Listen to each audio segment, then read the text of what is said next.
Bom dia, galera, tudo bem?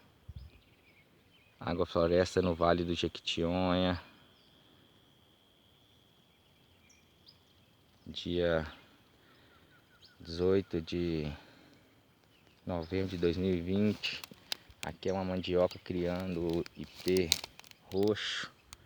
Esse aqui foi plantado na área 4. A área 1 é essa aí, ó, com as bananas aí. A sedezinha tá sendo arrumada, se Deus quiser. Rebocar. Pé tamarindo. 2 anos, então. Que a área 4 foi aberta 4 meses atrás, plantando esse IP roxo, plantando esse IP rosa, que tá criando a mandioca. Aqui é a linha de madeiráveis. Aqui, frutífera. Acerola. Tá aí, ó. E aqui é a graviola.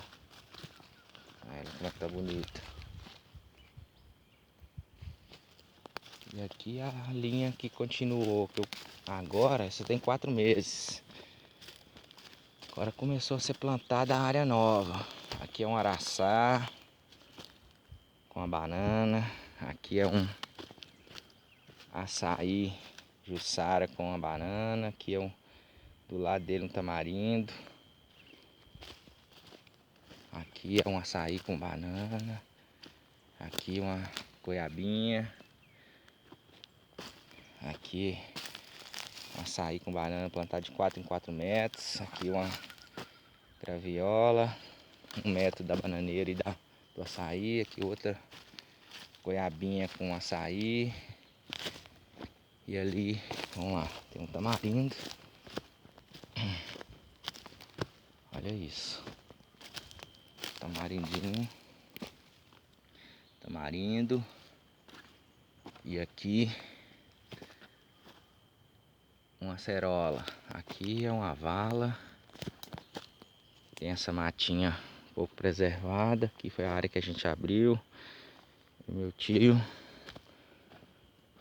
E aqui tem um pé de maracujá do mato. Coloquei uns negocinhos nele, vai lá.